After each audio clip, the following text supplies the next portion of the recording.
रूस यूक्रेन युद्ध में अमेरिका की अगुवाई में नेटो पूरी तरह से यूक्रेन के साथ खड़ा हुआ है। हालांकि नेटो देशों या अमेरिका की सेनाएं यूक्रेन में जंग नहीं लड़ रही, लेकिन रणनीतिक सहायता से लेकर हथियारों की सप्लाई अमेरिका से ही हो रही है। एक तरह से यूक्रेन की धरती पर अमेरिका रूस से जंग लड़ रहा है।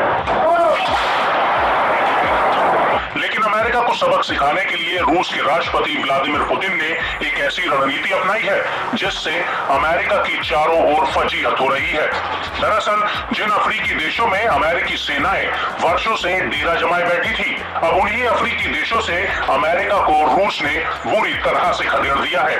और अब ये नौबत आ गई है कि इन देशों में रूस और अमेरिकी सेनाएं बिल्कुल आमने सामने हैं और दोनों पक्षों में से किसी की एक छोटी सी भूल रूस और अमेरिका के बीच सीधा युद्ध भड़का सकती है।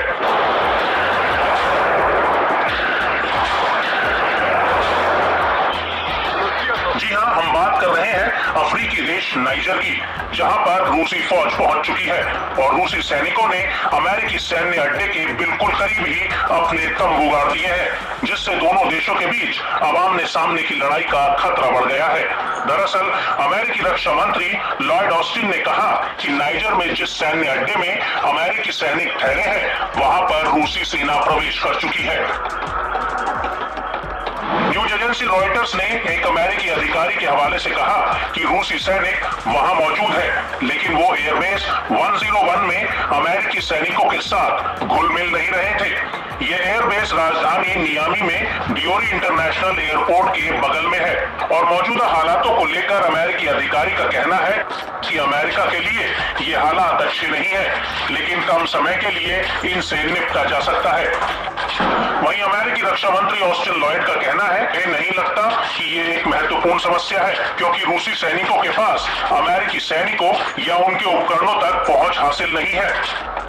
लेकर अमेरिकी रक्षा मंत्री का कहना है कि एयरबेस 101 जहां पर हमारी सेनाएं हैं, वो एक नाइजीरियन एयरफोर्स बेस है जो राजधानी में अंतर्राष्ट्रीय हवाई अड्डे के पास है।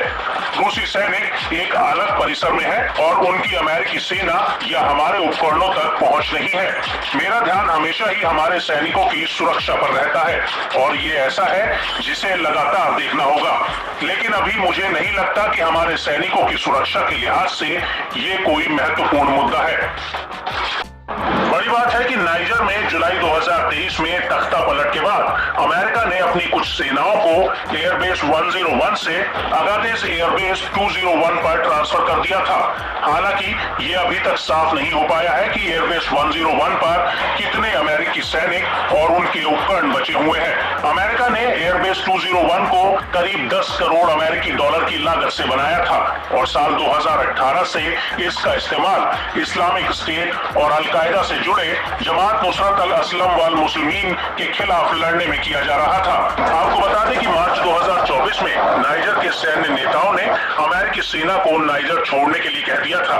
हालांकि अमेरिकी सेना ने अभी तक नाइजर पूरी तरह से नहीं छोड़ा है, वो चरणबद्ध तरीके से अमेरिका से वापसी कर रही है। लेकिन तख्ता पलट के बाद से ये अमेरिका की सबसे बड़ी बेइज्जती है, क्योंकि जुलाई 2023 से पहले अमेरिका नाइजर का एक प्रमुख साझेदार था और इसके तहत अमेरिका ने नाइजर में अपना एक सैन्य अड्डा बनाया हुआ था, जहां पर सैकड़ों अमेरिकी सैनिक तैनात थे और दोनों देशों की साझेदारी इलाके में इस्लामी चरमपंथी इस्लामिक स्टेट और अल-कायदा से लड़ने के लिए थी। हालांकि नाइजर पहला देश नहीं है जहां से अमेरिका को धक्के मार कर निकाला गया हो, बल्कि अफ्रीकी देश चाड से भी अमेरिकी सेना को बाहर कर दिया गया है, जबकि माली और बुर्किना फासो से फ्रांस की सेना को बाहर का रास्ता दिखा दिया गया। और बड़ी बात यह है कि इन सभी देशों की दोस्ती पुतिन से हो चुकी है और माली में तो रूस की प्राइवेट वैगनर आर्मी तैनात हो चुकी है। और अब ये बात साफ हो गई है कि अफ्रीका से अमेरिका को खदेड़ने के पीछे पुतिन का ही हाथ है।